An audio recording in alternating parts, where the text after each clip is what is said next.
Welcome to In a Nutshell for April 2025. I am your host, Jimmy Nuts. Of course, I'm hoping I don't have any internet issues during this stream and this wrap up, just based on kind of what's been happening precursor to this stream. So hopefully everything runs okay. If not, we'll figure it out. We've always had issues when it comes to lives, and we always just roll through.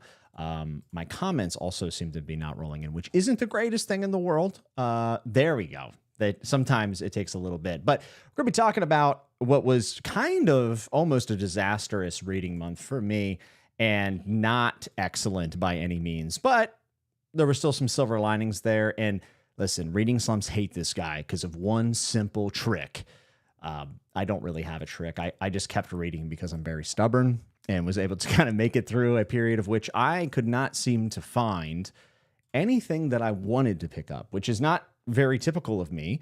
I have so many things that I'm excited to get to. I could list off many books that I've been dying to get to. Looking at my shelves like, man, I'd love to read that, but just not being in the mood for any of those things, which is never really a good feeling. I think I had about 7 or 8 days where I didn't read.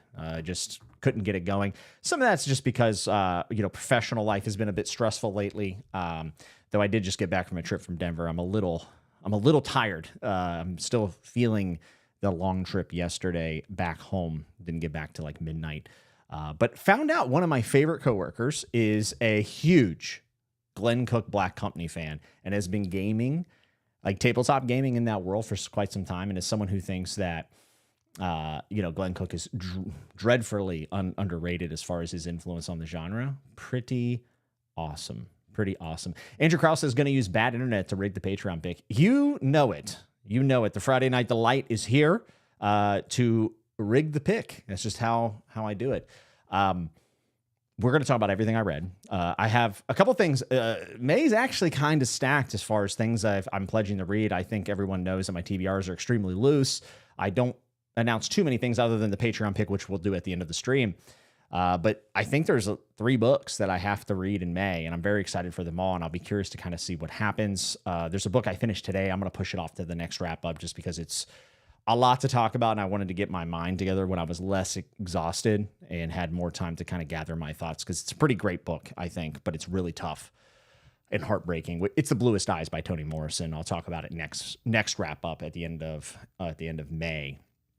But if you are someone who is used to the old wrap-up style, I say this every time, but there will be timestamps available after the live stream. So if you don't want to hear all the banter when I'm going back and forth chat in between reviewing the books, you can just click those and just see what I have to say. Though I think the chat always provides some pretty fun insight, sometimes super meaningful, also sometimes very funny, like our good friend Mitch here, who says, Jimmy, I'm in a classic condemned to use the tools of my enemy in order to defeat them sort of situation.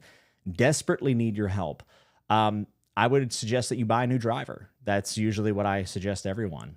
So Anitha says City of Stairs should be one of them. Well, Robert Jackson Bennett's becoming someone I am very interested in reading more from. But City of Stairs might have to wait with just how busy I think May is going to be. So we're going to jump into everything. But the reading slump, it was defeated. It wasn't easy. And who knows if it'll rear its ugly head again. I had 2 misses this month. One, I really don't know how to feel about in many ways. And the other one I just know is not for me. Which hopefully, if you're a fan of this book, when I get to it'll be the last book I talk about here tonight. I hope that you understand that all of my negatives I'll bring up about it are just me and my personal subjective experience. So let's have a good stream tonight. Let's have some fun. We're going to do the Patreon pick. Joanna, you're right. The Bluest Eye is harrowing. And I definitely have to take some time before I talk about it because I need to gather my thoughts. So, I see people already talking about what they've been reading, which I love to see. Finished Winter King today. So good. Love it. My boy FC, good to see you, my friend. Good to see you as always. So we're going to talk about the first book here. We'll get through the 4 books, and then we'll go to the Patreon pick of the month and see what we have. And then I'll talk about the books I'm going to be reading in May.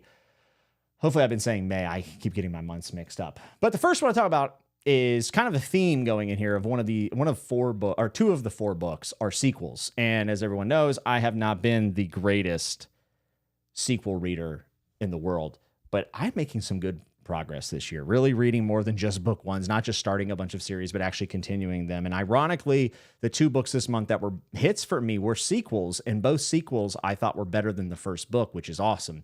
This is Drop of Corruption. This is the follow-up to The Tainted Cup, which had a pretty good positive reception. I didn't see it a lot in my circle, and I don't see a lot of Robert Jackson Bennett in my circle, but when you look online, there are a plethora of fans for him, and he seems to sell decently well. He remains pretty stocked at my bookstores. So very cool to find an author who is putting out a lot of work. A lot of my favorite authors don't write that much, but Robert Jackson Bennett does. And this is a sequel to a story I've already talked about. I think it was in last month's wrap-up stream, and I kind of gave my overall thoughts about how awesome the world building was. The mystery wasn't the greatest mystery in the world, but I really enjoyed the characters and them kind of figuring out the world as we did as well. That continues here. I personally believe that this is better than book 1. I've seen mixed response. I've seen some people saying, yeah, it's way better. Maybe it's not as so great. But I don't know. I think that a lot of the legwork, and I'm going to say this about the other sequel I'm talking about, but book 2s have a cool opportunity whenever it's not just a trilogy. A lot of time in the trilogy, that second book is a little like, is it just going to be that middle book syndrome? This series, I've heard people say that Robert Jackson Bennett wants to write like a lot of these books. I've heard the number 12 thrown around. I don't know if it's true. And then the other series I'll talk about is also probably going to have multiple entries, hopefully. But when a book 2 is not set up to be a book 2 in a trilogy, it has a unique opportunity to kind of get rid of the whole, we got to set the thing up. New setting in this book. We moved around this awesome, in my opinion, really cool world, but we know the characters. We know what they're doing. We get introduced to new characters, but a lot of that groundwork is out of the way, and you can just enjoy the story. And that's the thing about this series.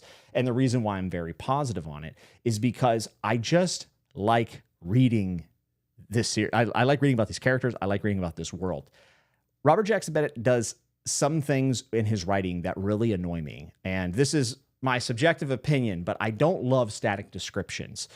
This is something that can drive me crazy in fantasy at times, even though there are plenty of examples where I have really enjoyed it.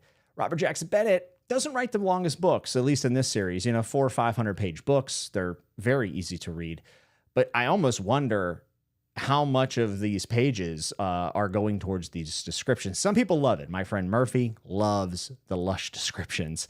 Not so much me. There's also some times where I feel like he just kind of tells me, and I don't mean like an exposition dump. I mean, he literally tells me, smiled menacingly. I feel like there's probably a better way. There's probably a better way of saying that rather than just saying smiled mischievously.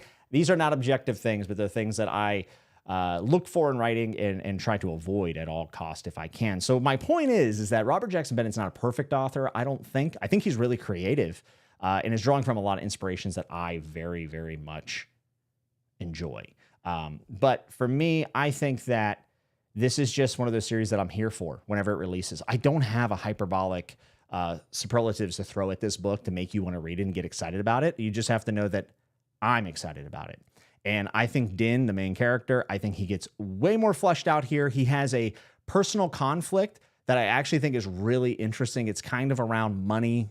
I won't spoil anything, but I think financial woes is something most people go through. And I think I would like to see more of that in fantasy.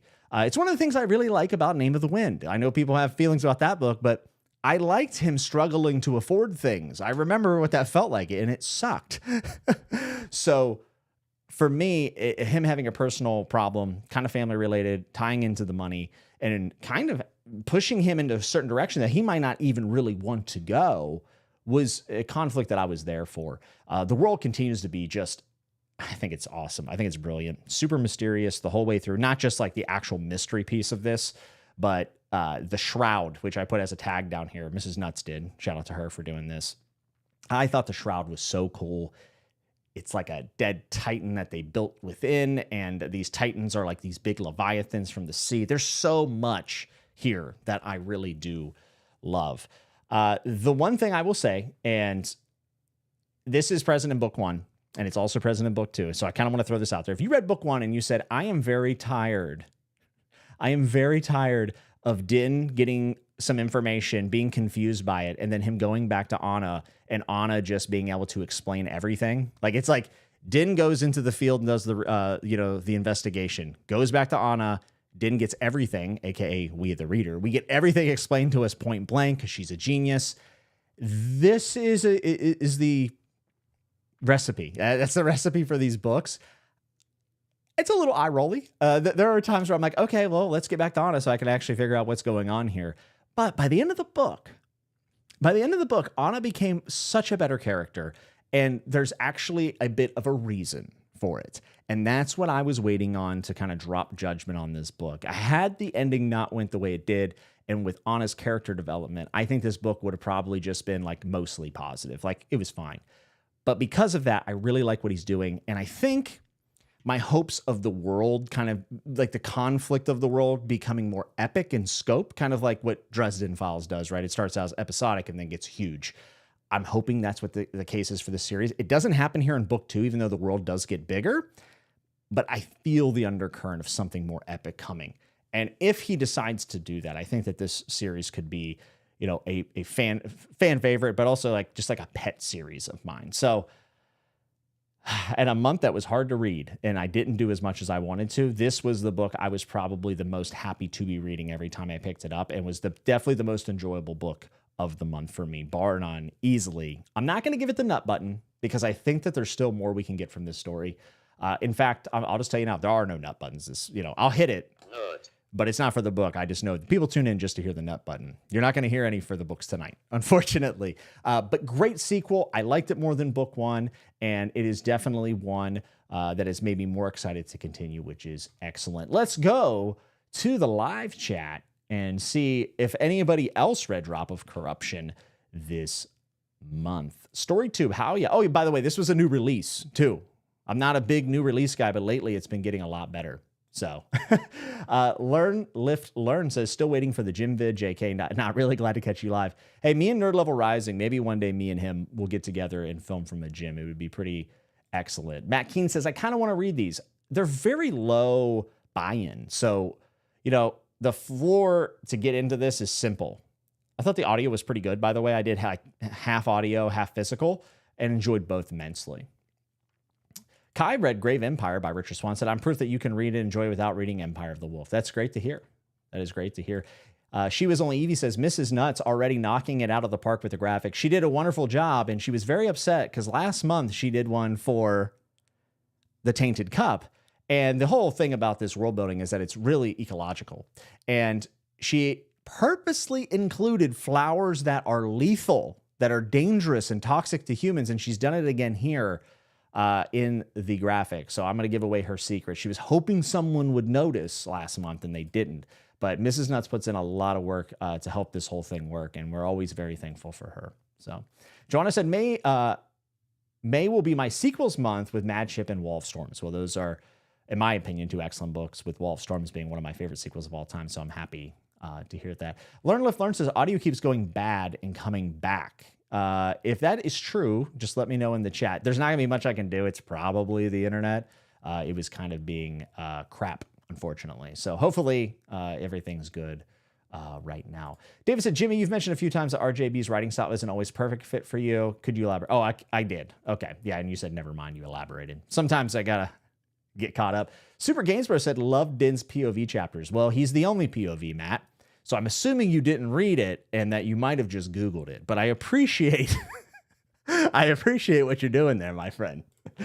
What's up, K-Fox? Good to see you. Talking Story, the Mittens are in the house, who I'll be doing a buddy read with in May. Drop of Corruption was pretty sweet. That's a great way of putting it, John. Assuming it's John. It could be any of the other Mittens, but either way, great way of saying it, to be honest with you. Pretty good. Anita says, menacingly or mischievously, I need to know.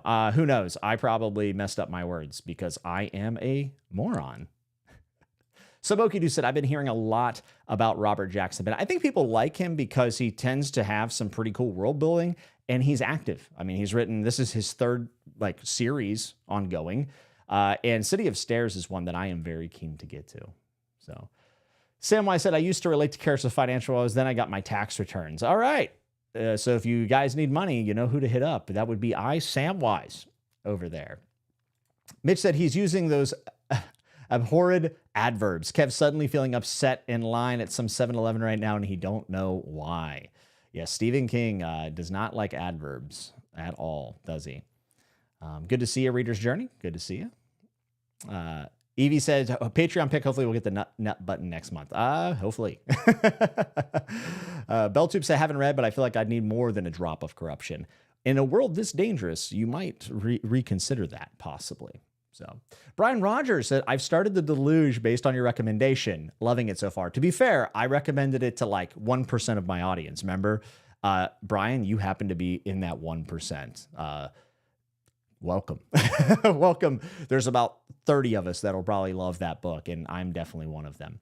Rodrigo said, I'm in. You sold me since the last time with the Leviathans clashing against the wall. By the way, I hope everyone is having a great evening. Well, Rodrigo, thank you very much. I will say I'm hoping the series leans more into those Leviathans. I think it's focusing a lot more on the human elements. But like I said, there's an undercurrent of something building there, I think. Chachi says, Mrs. Nuts out nerding us all. She is a undercover nerd. That is actually very true. The Torah flowers. Holly says, I garden. Very good. Very good. Audio seems fine. Okay, thank God. You guys know I hate when things go awry. Tom Warren said, just got back from the gym, hit a big Atlas stone to finish the week off. Good for you, man. Excellent work. Excellent work. It is John. And I cannot wait for the buddy read. I'll be talking about what that buddy read is here in just a little bit. Don't give it away yet. Bojack Horseman said, are you going to read Frederick Bachman's new book? Probably not on release, but eventually one day, most likely. I'm 1 for 2 with Frederick Bachman thus far. So I'm terrified of The Deluge, but reading it is inevitable. I think you might enjoy it, K-Fox, knowing you. I think so.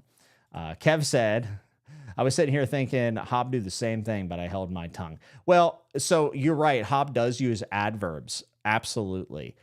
But there is something in the style of which she writes where I almost I don't want to say forgive because I'm not really, it's not an objective mistake, no matter what Stephen King says. It fits the way Hob is telling the story way more than what Robert Jackson Bennett is doing.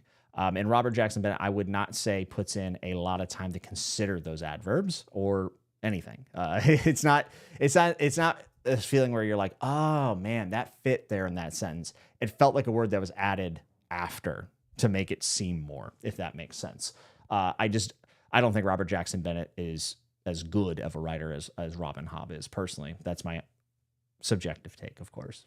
Matt says, I'm just here to heckle you and get a black company call. I actually mentioned you earlier in the stream. I said one of my I did say this, by the way. I said one of my favorite coworkers ended up coming out as a black company fan, and that made me so happy, so happy. Glenn Cook is tremendously underrated, just tremendously underrated, and Croker is so good, so good. Good to see you, Matt. Love to see you here in the live chat. So here it is, Robert Jackson Bennett getting another approval. So he is 2 for 2 with me, even though I have some gripes, and he's not my favorite writer of all time. He's certainly one that is entertaining, and sometimes that's exactly what you need. And I'm going to go right into the other sequel, which is the other positive review I have for this month, and it is very positive, and it is Nutty Award winner Tana French, who won, I believe, my favorite non-science fiction fantasy author last year. And that was with The Searcher, which was starting out in West Ireland, a crime thriller, but really feels more just like a literary fiction. And this is the sequel. This is The Hunter. I have to be sparse with what I say about this book because I don't want to spoil anything that happens in book 1. And I want you guys to read it.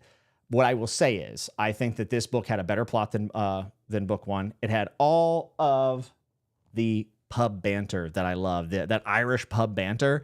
This book was, one, kind of crazy. Like, the one thing I will say, Tana French is not afraid, especially towards the end of her books. It's like this really almost calm mystery crime thriller thing, right? It's like very calm and quiet. And then she just turns up the drama to 100 out of 10.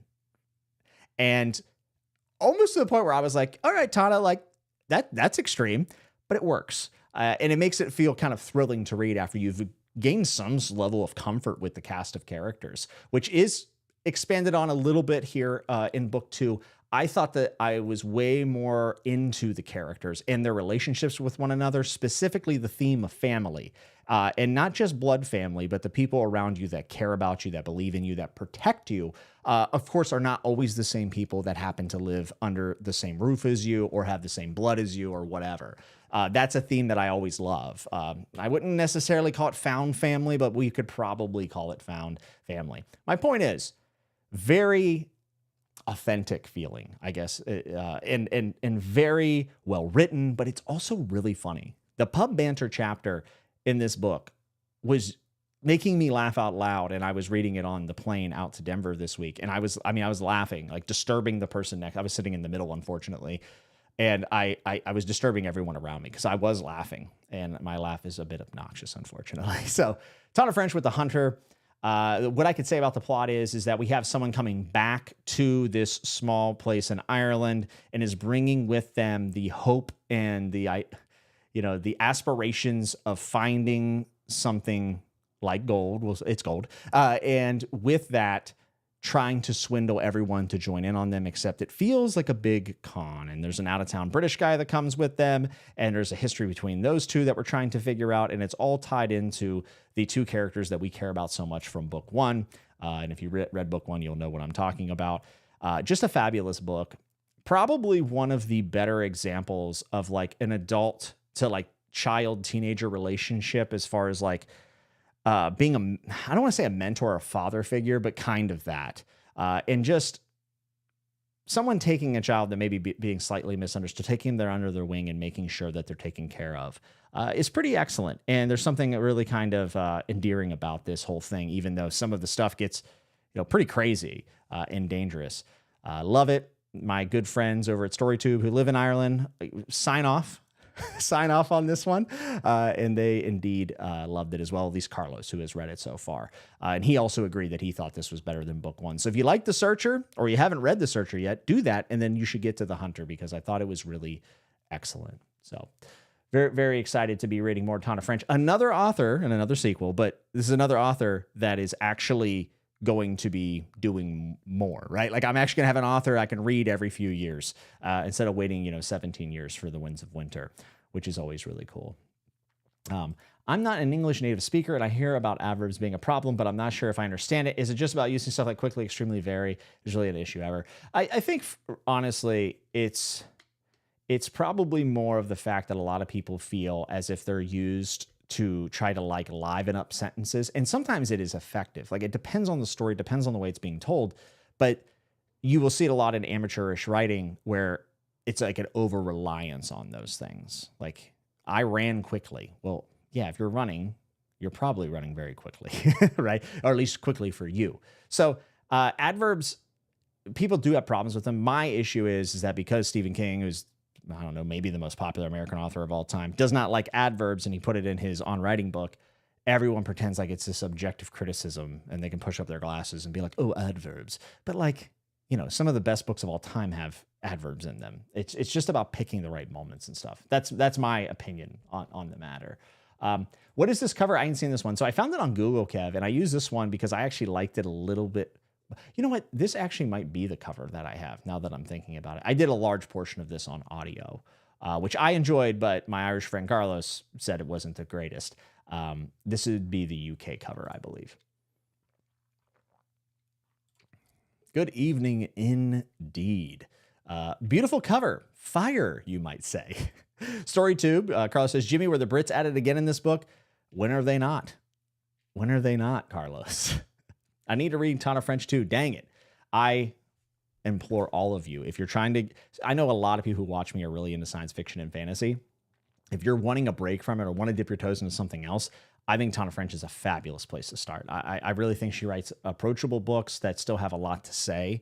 And they're quick. They're easy reads. And I can't wait to read The Dublin Murder Squad. Very, very excited about that. And Mrs. Nuts is actually going to start with The Dublin Murder Squad. She's going to be reading some Tana French, hopefully very soon, in her infinite TBR that I keep adding to.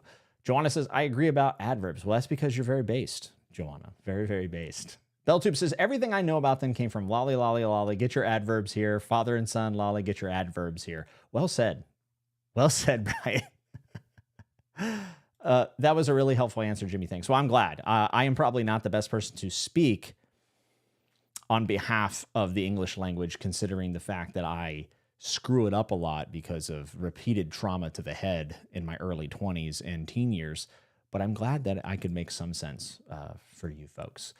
The Library Ladder should have said, well said, Jimmy, replying to the adverb usage. Library Ladder has finally released a video that I feel like I've been waiting as long as the wind's a winter for, which is all about post-apocalyptic fiction, 200 years of it. I implore you to go check out Library Ladder's new video. If you're not familiar with Library Ladder, I mean, what are you doing? He's a wealth of knowledge about the genre of fantasy and science fiction, but also way further than that. Just a supremely well-read individual who takes a lot of time in the presentation and really adds something, I think, to the online book community that I certainly don't add. So if you want to learn things, go to Library Ladder. Excellent. Anise said, I am seeing Tana French everywhere these days. Her books are displayed right at the front of my library, begging me to loan them. That's actually really cool. When I went to Ireland, she was definitely all over the place. I do not see her featured at all here, which makes me wonder why. Because it's a genre that I think a lot of people who don't read a ton will reach for. Be like, oh, I want to read a book. I'll read like a thriller or mystery or whatever. I think this is like the perfect place to start. It's great. So I'm glad to hear that she's being featured. She's been lauded with praise by many, many, many people. And that is because I happen to agree. I think she's a fabulous writer. So Jimmy drinking that fancy Evian water. I don't know. I bought it at the airport. And I had it left over, so I'm just drinking it. Will you cover Prince of Thorns tonight? Yes, I will. Yes, I will. And if you're a fan, I apologize because, well, you'll see. Nah, man, you are the president of English to me. Yeah, sorry. I'm sorry. I'm sorry that you had to deal with that. Anytime, Bridger. Library videos are an event. Yes, Library Ladder is the greatest example of less is more. And it is true in almost every circumstance, except for money. We all want more money. It's out. I missed that. Yes, it is. So Tana French, fantastic. And no, she is not French, Mitch. She is Irish. So a little bit of false advertising on her part. I don't know why she would do such a thing, but there you have it. So those are my two positive reviews. I have two more books to talk about tonight, and I have one that I'm so sad that I did not love. And that is the Patron pick of last month from my good friend Zan, who's been trying to get me to read this book for a long time. And that is The Etched City by K.J. Bishop, an author. I believe it's from Australia.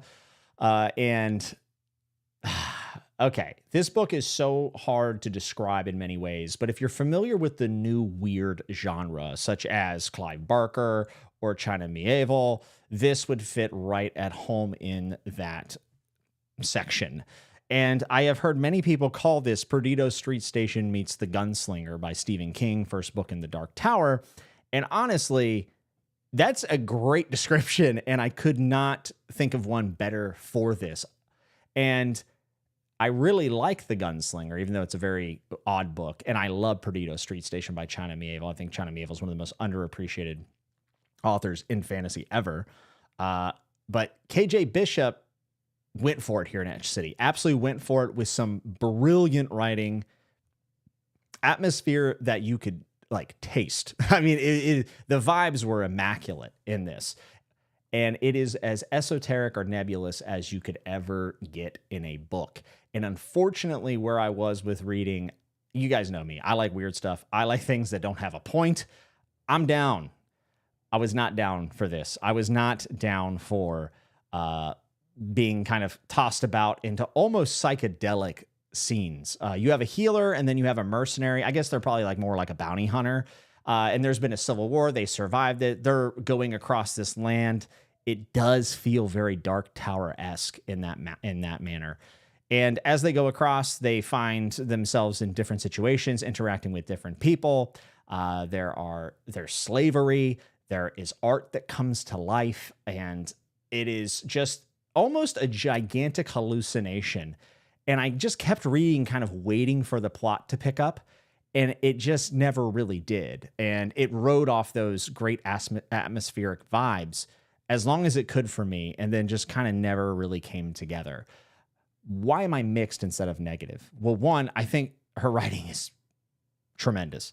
And I did think that the world was really cool. And there were some awesome ideas in here. So KJ Bishop apparently only wrote this book and some short stories and then said, bye, Felicia, left, and then ended up doing sculptures and art, which makes a lot of sense because this book is super influenced by other forms of art, and they are a part of this world and kind of what makes it magical in many respects. And for that and how ambitious this book is for a first novel, I applaud that. And I enjoyed so much of the beginning of the book, but it just never came together for me, which sucks. But there is a character in this book named the Rev who I hated so much. Is a very odd character, as you can imagine, very religious, but also has plenty of flaws. And I would probably relate them to something like a Judge Holden from Blood Meridian. Not that extreme, by the way, but kind of in the same vein where you're trying to figure out, like, are they holy or are they evil? I detested Rev in this book, but I thought it was a really well done character that I wouldn't have mind reading maybe a little bit more from, but also was very frustrating to read because I hated him a lot. So a good character in many ways, very rounded. And I would have loved to see maybe more of the plot revolve around Rev, but unfortunately we did not get that. We didn't get a lot of plot, unfortunately.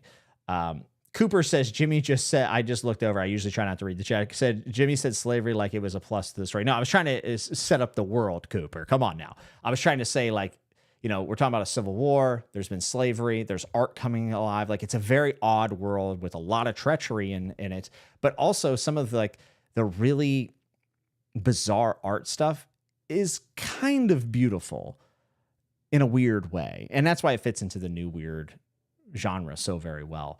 This is a book I wanted to read for a long time just because I wanted to champion like a very, I would say, underread book, but unfortunately it just did not hit the mark. That doesn't mean that you shouldn't try it out, though. If what I'm describing sounds like something that you would at least like to try to experience, I would implore you to do so.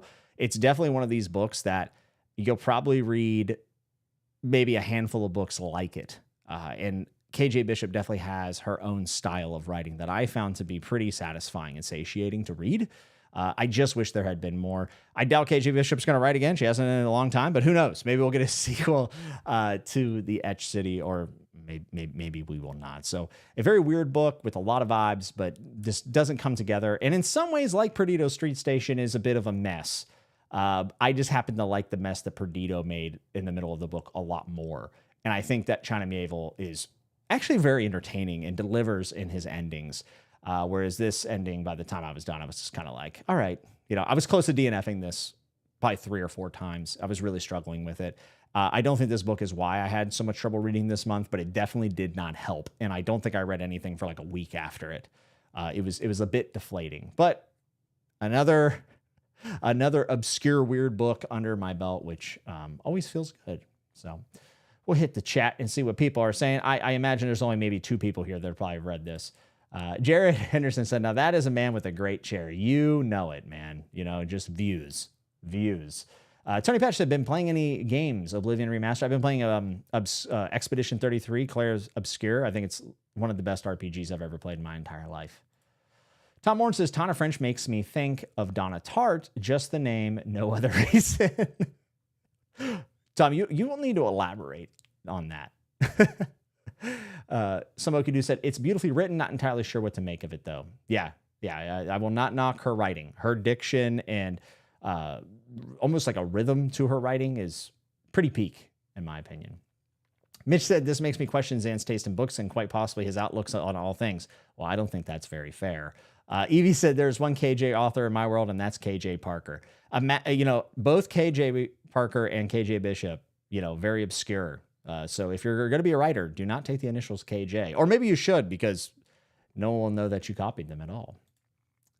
When Jimmy finally reads that book, I'll die happy. Talking about Wolf Hall.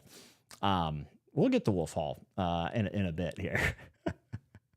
Bye, Felicia. Is this a Red Rising ripoff? Well, don't worry. They didn't actually say bye, Felicia. I'm just being topical and poppy by using an out-of-date meme.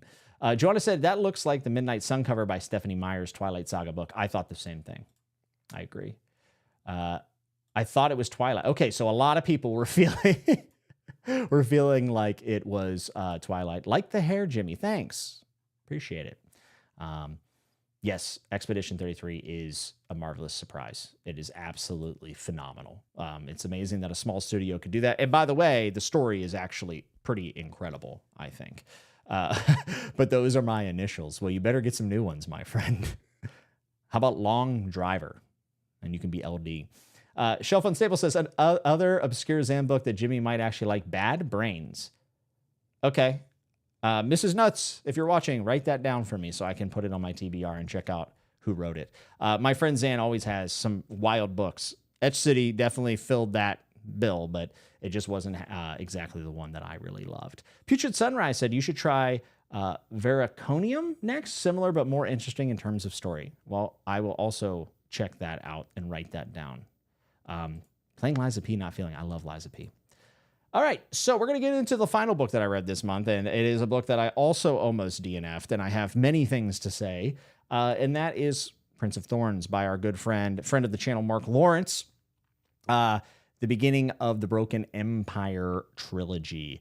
I have only read one other book, and it was Prince of Fools. It was probably 2 Decembers ago, and I did not like it. And it was for nothing more than the fact that, one, it had Vikings in it, which I'm very tired of Vikings. But two, I honestly just did not care for anything about the book. I was not entertained. I was not really enthralled by the writing. I was very disappointed with it. And if I reviewed it today, I probably would have been a little bit more negative because I actually like Prince of Thorns more. Prince of Thorns is... How to say this?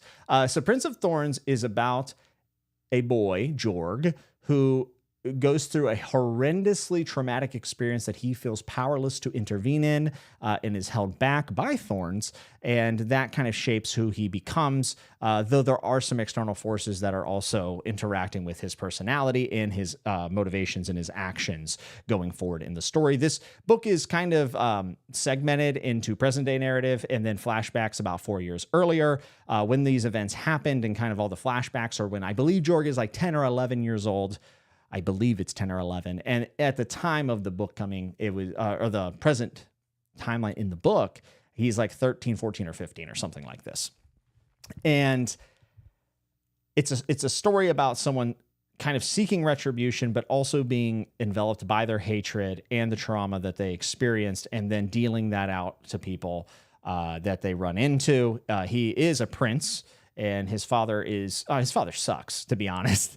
And there's a conflict of that relationship. His dad has like a new wife, a new queen, and she might give birth to an heir that's male. So these are fantasy things we've all heard, right? The elements in this book, all of them feel inspired by many different things, but it's all things that feel pretty familiar. And it comes in a very small package of about 312 page, a mass market paperback. It is a bit of a page turner. I mean, I've saw some people say that nothing happens in this book. I don't honestly understand how someone could say that. I think that a lot of stuff does happen. There's a lot of traveling. There is a lot of fighting.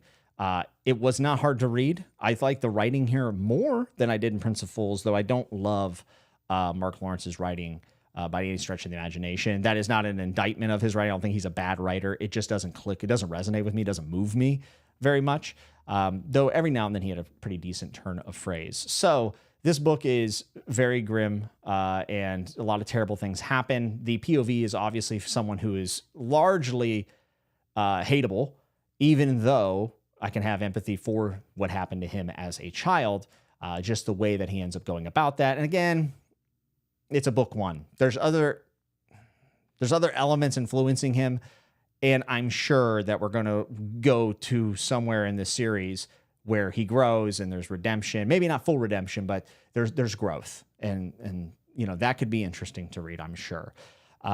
This is a very cool world, and I don't think it's a spoiler, but it is certainly seeming as if it is our world down the line after some sort of tragedy happening.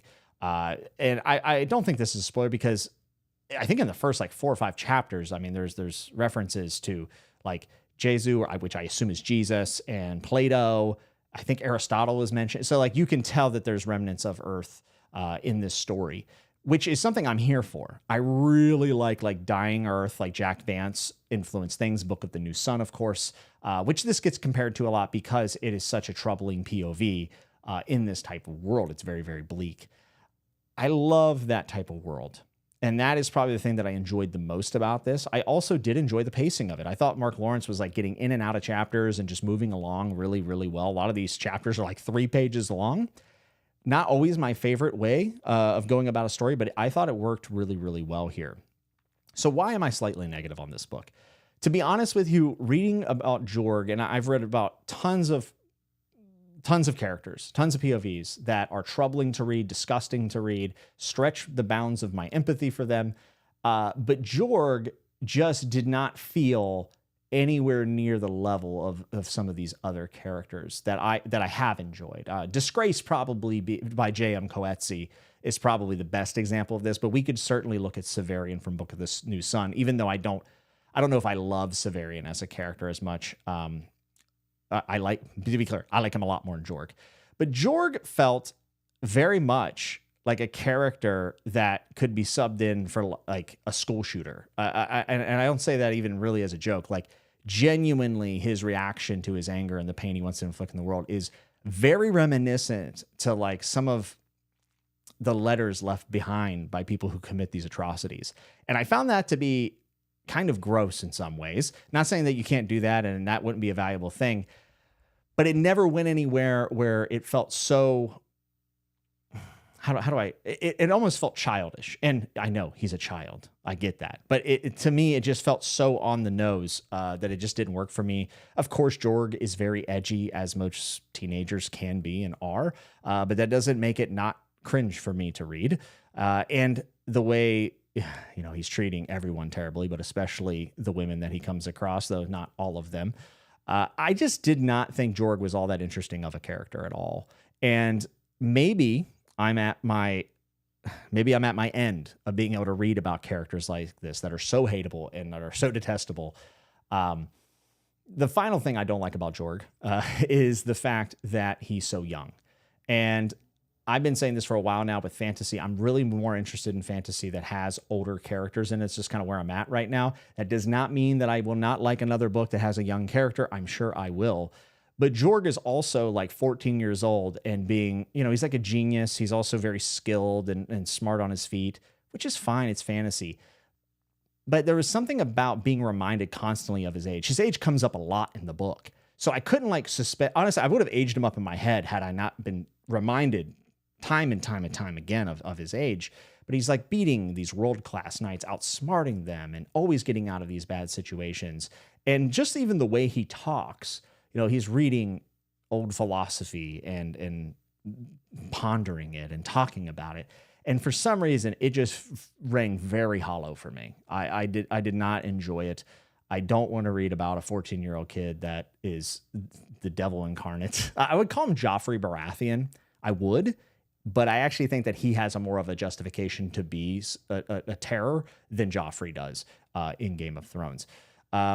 So yeah, I understand why some people could be really attracted to this, because sometimes reading about super heinous POVs is really fun and challenging maybe, or at least entertaining.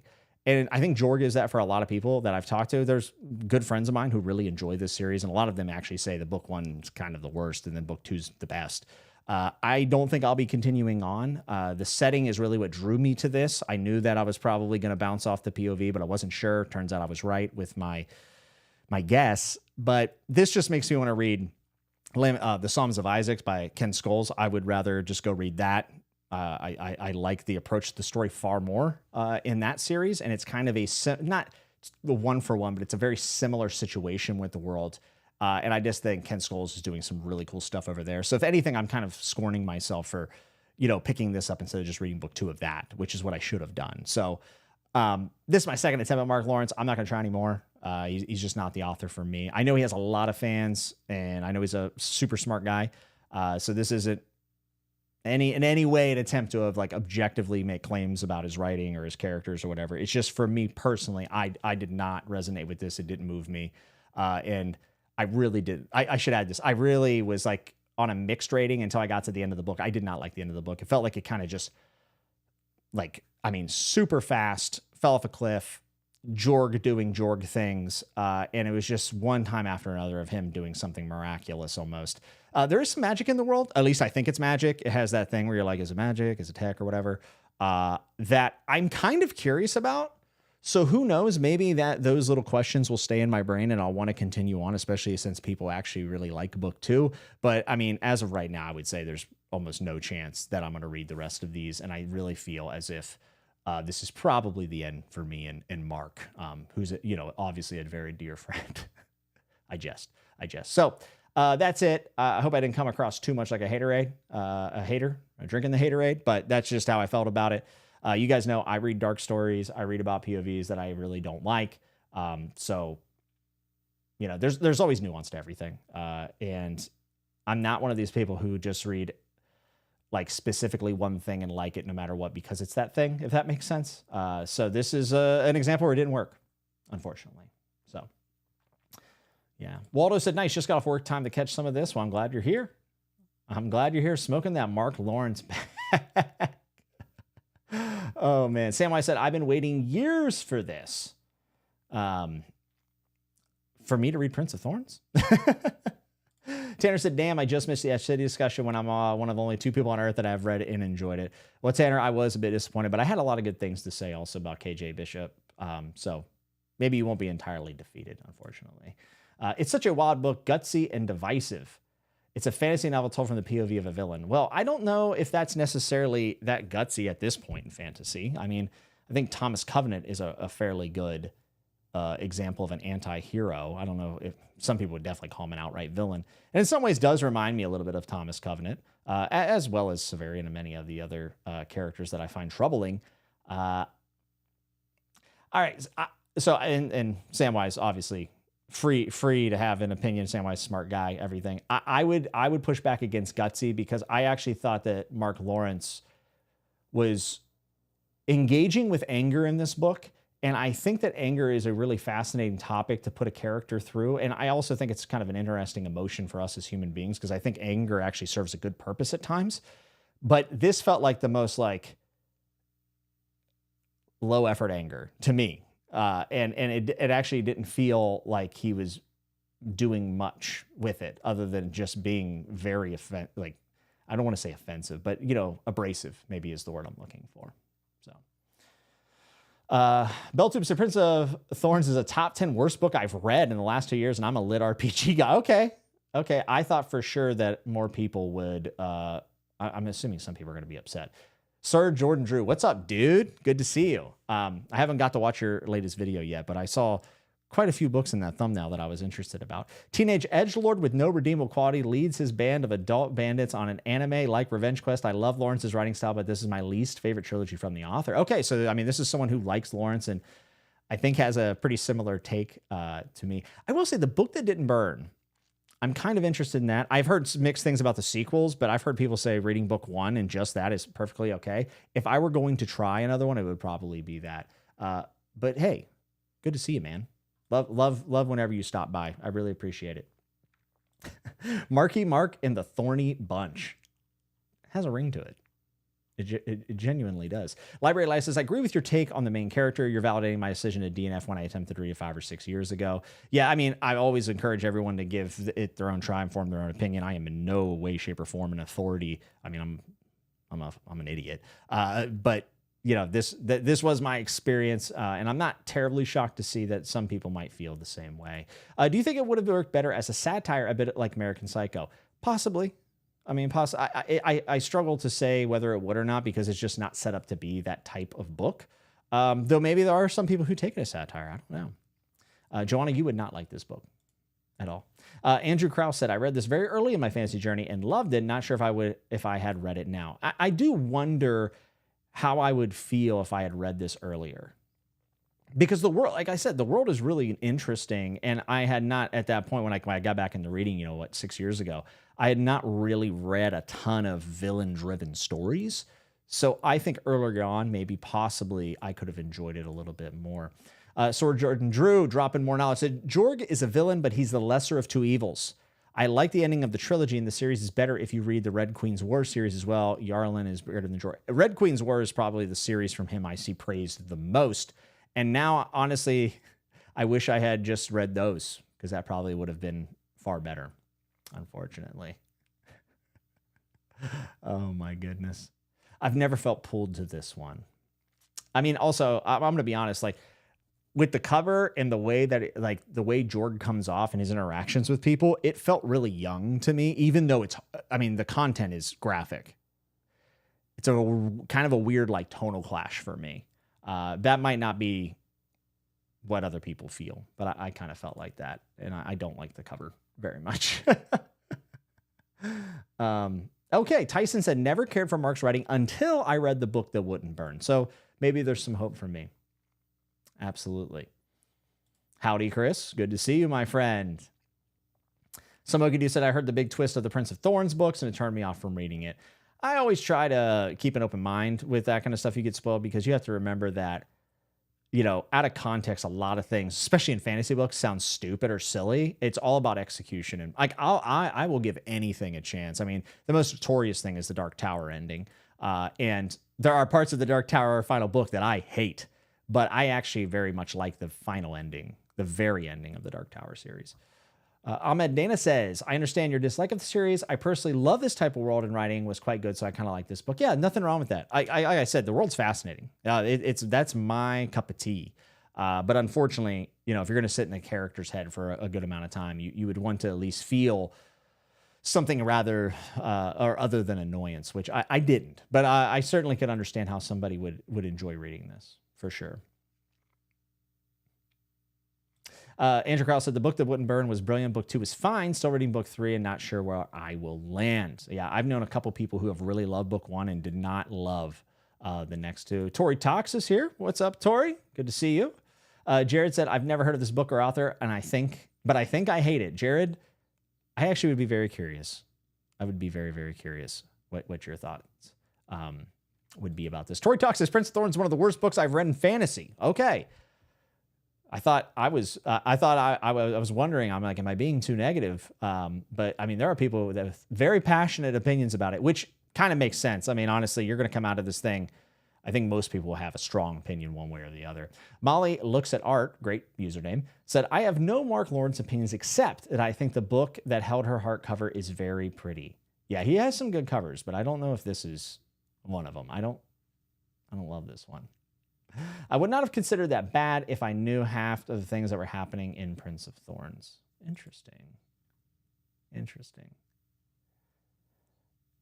Okay, Samokidu said, oh, okay. I mean, that's a personal anecdote. I'm not going to read that. Joanna said, friends don't let friends read books they wouldn't like. I try my best to kind of steer people away from things that they might not like. Ahmed says, this book kind of felt like First Law, except the First Law characters are likable, but no one was really likable in this book. And, this is a really good point, though. I know plenty of people say First Law is unreadable because I hate everyone in the cast. Where for me, I think I felt a little bit more bought in. I felt more bought into the inner conflicts of the First Law characters and their flaws. I mean, some of them are horrible people, but I was very keen to kind of see that redemption or lack thereof. Whereas with Jorg, I just certainly was not. I was not. StoryTube says, not sure what it says about me, but I find the subsequent books both very funny and eloquent. There could be a culture clash aspect. Yeah, there absolutely could be. My only thing is I feel like I've read things that, this book has a lot of elements of books that I like, and it has the darkness of it, has the world, has the very faulty POV. I think Mark Lawerence is taking like inspirations from a lot of things, and I just don't think that he is doing, me personally, is my subjective opinion. I don't think he does anything in this book better than what he's taking inspiration from. And that includes some of the more like edgier moments. Like, for instance, I honestly think that Nevernight, which I consider to be pretty edgy. I think Nevernight, only book 1, I DNF book 2, but book 1, I thought Nevernight was better than this. And I'm not going to go into a comparison between these because it'll be a nightmare, but that's just the way I felt about it, unfortunately. The Rogue said, I love both Broken Empire and Red Queen's War, especially how Lawerence explores memory. Okay. Bad Done Well says, is it as good as Book of the New Sun? In my opinion, no. You have to read the first book in Red Queen's War. Okay. Maybe people could Maybe people could convince me. Kevin Jacob says, you hate parts of Dark Tower? Come on, bro. 300-page Breakers section was heat. Sarcasm? Yes, absolutely. Story YouTube, which I believe this is Carlos, said, I've read 7 Lawerence and like 5, actively dislike 2. I think it's interesting, like whenever there's an author who's obviously written like a ton of series and like you have such a variance with him. Like for me, that's kind of Sanderson, right? Like I've had books from Sanderson that I loved, and I've had like Sanderson's written one of my favorite fantasy books, and he's also written one of my least favorite fantasy books. Actually, multiples. I think I'm leaning more negative towards him now, but it's always weird whenever an author kind of has these ups and downs. Now with you, obviously 5 out of 7 is pretty damn good in my opinion. John says Dark Tower ending is top notch. You get it. You get it. Mitch said, I'm so upset I'm boycotting all SPFB. I don't know what the acronym is for life. I know you're kidding. I know you're lying. StoryTube said, I'm also not as big a fantasy reader as the rest of y'all. Yeah, I need to get out more. And that would be Carlos, by the way. Yeah, this is a tough one because like with Prince of Thorns, I wanted to like it for sure. Because Carlos, one of my best friends, I love Carlos to death. And he really likes the series. Now, he also told me book 1's just fine. He's like, book 2 is where it gets better at. For me, I feel like I'm probably not going to continue. But like I was hoping to like it. I would love to be doing streams of Carlos and talking about it. So it's always a bummer whenever you don't like a book that a friend enjoys. At least for me. I mean, I always want to be a part of the conversation in a positive manner, which is cool. But also, it's nice to have back and forth conversations, of course. So it is time for the Patreon pick. That's all 4 books. Obviously, mixed to negative on 2 of them, and then the other 2 were very positive, which were the sequels, which is interesting. I'm sarcasm? No. I don't think I was being sarcastic. I don't think, anyways. So up and down month, the reading slump was pretty bad. I feel like I could have done a lot more. And next time, when I'm come back at the end of May, I'll be talking about The Blue Skies by Toni Morrison, which I did finish in the last 24 hours. But I just, honestly, I'm tired. I'm very tired and mildly not happy. But I just didn't have the bandwidth to talk about Blue Skies because it's really, really heavy. In fact, I've thought about just doing a standalone video for it, so we'll see. Let's do the Patreon pick of the month, though. Let's see what my patrons have in store for me in May. This is a big old sheet. I know it's very difficult to read, and I am going to pull this over so I can actually read it. Big shout out to all my patrons, but also to shout out to all of you who attend these live and watch these after the fact. I really appreciate it. The way that YouTube works, this channel is not going to grow because I do a lot more of these live streams. So at this point, I think the community is pretty set in stone, that we always love welcoming new people. And this is one of the bright points of my month every single time. So if you've been here, this is your first time, awesome. But most of you are returning. And I just want to say, I genuinely appreciate y'all sharing your time with me and giving me the opportunity to rant about some books. It's really cool. And we'll see what my patrons have. Let's hope that I like it more than Etched City. Let's see.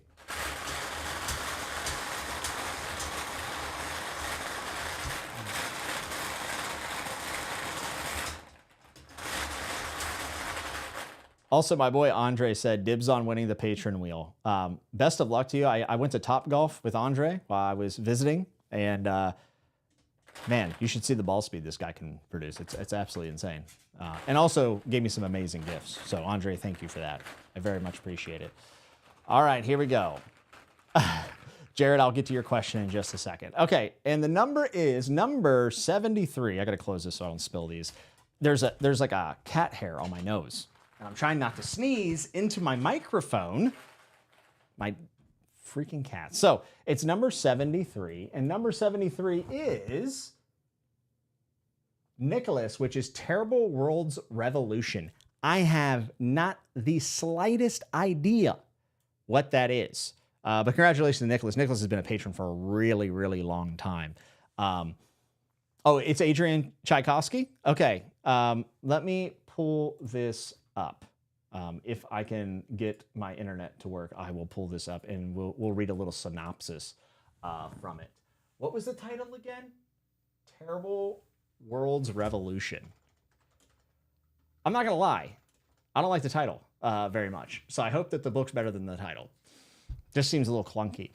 Scions, Sonko, landlords, whatever you call them, they're the super rich, the princes of capitalism, living off the labor and the deaths of the swarming masses, and all too happy to see the world burn to preserve their luxurious lives. I'm going to just stop right there. I does say, I think it's 3 novellas pieced together. I'm excited to read more Adrian Tchaikovsky. I hate Cage of Souls, even though I think that book has one of the most absurdly cool worlds and premises of all time, very Dying Earth-esque. I just thought that the book never came together for me. I really loved Children of Time. So this will be my 3rd chance for Adrian Tchaikovsky. I'm 1 out of 2. And just based on that, I mean, that sounds pretty sweet. I'm not going to lie. I think I might end up really enjoying this. Be very curious if anyone here has actually read this and what they think of this. Oh, it contains ogres, which I've been wanting to read. Okay. So that's one of the novellas that's in this, because I've had so many people tell me to read ogres. And honestly, the subject matter absolutely resonates with me. And I know that Tchaikovsky is so good at being weird, and I like weird. Etched City was weird, but it just didn't get to the finish line with me. But I'm loving the fact that so many people are saying that they're going to read this with me. This makes me very, very happy. Sir Jordan Drew, still here, says Ogres is peak. Ironclads is also good. Hey, if I can like 1 or 2 of the 3, I'm going to be very happy. I have not read the Ogres. I've talked about it a lot because I've only heard good things, and I really, really want to read it, and now I will get to do so. See, this is great. This is great. Though I guess Etched City I also was very excited about and ended up being very mixed on it, so we'll see. Mindolin said, I've read it. I think you will like this one. Brian Rogers said, I gave Ironclads 1 star. It's going to be a knockout drag out to see where I end up. But Nicholas, thank you for the pick, man. I really appreciate it.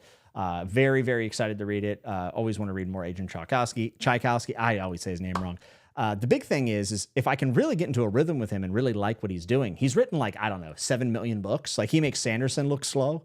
So it would be great to love an author who's that prolific. I mean, Robert Jackson Bennett does releases almost yearly or every 2 years, which I think's a lot based on my favorite authors. And then, of course, I talked about Tana French a little bit earlier. So maybe we can add Adrian to that list, which would be really cool. Rodrigo wants to know, would this be a good starting point to Tchaikovsky? I would really like someone in the chat to answer that for Rodrigo. I can't. I've only read, this will be my 3rd thing by him, so I don't want to answer this because I just don't have the experience with him. So I will let everyone else kind of chime in on that. Benjamin says, hello, Jimbo, Kelsey, and everyone else. Love it. I love it. I have to log off very soon, so explain the Wolf Hall situation ASAP. So I have decided to remove it from my currently reading shelf because I went back to it. I actually was going to finish it, and I realized that it had been so long since I read it, and the manner of which it's written with these, like, it's almost like vignettes. I felt like I was a bit lost, and I don't want to read that book lost. I want to, basically what I'm saying is it's the same thing with Solenoid. What I kind of decided, it's like, when I read this, it's going to be the only thing I read, and I'm going to read it straight through. So Wolf Hall is not a DNF as much it is I'm going to start it over and focus solely on it. I also will say, I just don't know if Henry VIII is as interesting as I wish it was. I always love the idea of Henry VIII, but in practice, everything I consume about him generally does not excite me that much. But I will finish it, but I don't think it's going to be anytime soon because I'm going to restart it from the beginning and then just laser in on it. It's the same exact thing with Solenoid. I was reading Solenoid a little bit at a time. I was loving it, but I'm like, man, this book is so good. It deserves to be, read alone, dedicated time to it, not just this side piece, So not an indictment of Wolf Hall by any means. Jared said, I'm going to KMS, which should get me demonetized, I believe. So thank you, Jared.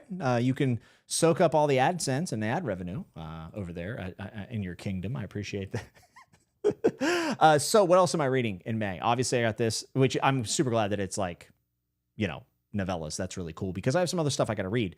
I am going to be reading Will of the Many by James Islington. I infamously read the Lycanus trilogy, and DNF the series in book 3 at 80% because I just could not do anymore, even though I thought Islington's ideas were sick.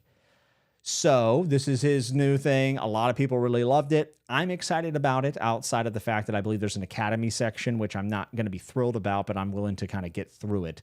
I think Islington has a knack for like mystery and plot, which goes a long way for me. And I'm hoping that I resonate with Will of the Many more than I did the Lycanus trilogy.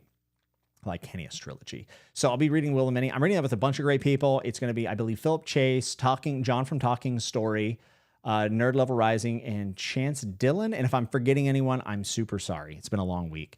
So I'll be reading with those gentlemen, and then we're going to have a discussion, I believe, late May or early June. It'll probably have to be late May because I'm super busy in June.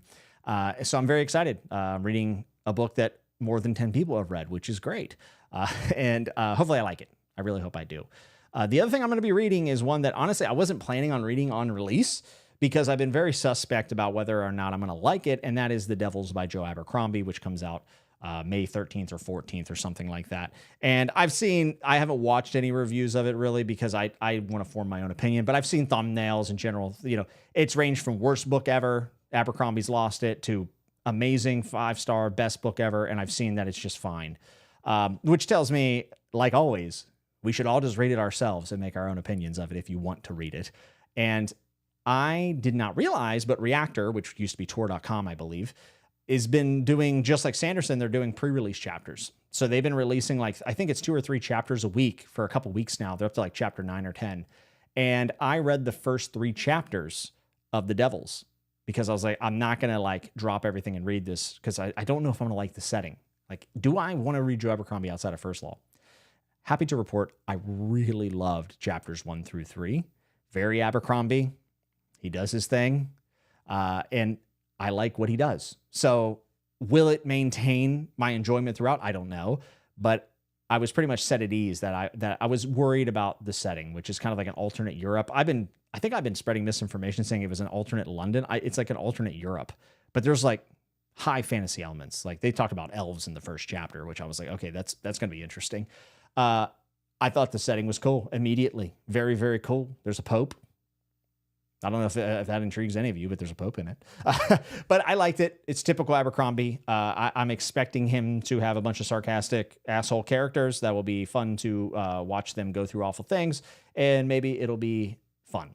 But I think I reserve the right to change my mind, but I think I'm going to read it when it comes out, which is really exciting. I'm glad to be a part of a release thing. It's always exciting to be excited.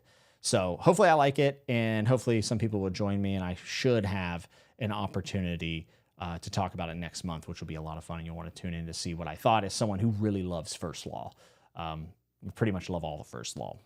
Don't even know if I have a favorite. I just really enjoy it all. So, and I also am a firm believer that Abercrombie he became a better writer as it went on. So, and he's very popular. I know people have polarizing opinions on him, but hopefully I like it. So Will of the Many, this Patreon pick book with the novellas by Adrian Tchaikovsky, and then I'm going to be reading The Devils by Joe Abercrombie. Did I already say that? Will of the Many? Whatever. 3 books. What will I read other than that? Well, I will be covering Bluest Eyes by Toni Morrison that I finished. I'll cover that next at the end of this month. I have a lot to say about it. Or I might do a individual review for that book because I feel like for the first time in a while I have a lot to say. Let's be fair. I always have a lot to say. That's why these are so long, unfortunately. StoryTube says, Henry VIII, worst king of England. You can take it from me. I'm Irish. Future Sunrise says, a Magica is on there. Would love to see what you think of that masterpiece. Clive Barker's anti-Lord of the Rings before it was cool to do that. That is probably, that and Weave World are 2 of the most anticipated fantasy books I have. And I own both of them, and I would really like to get to them at some point. I read Damnation Game, and I think I DNF'd it about 75%.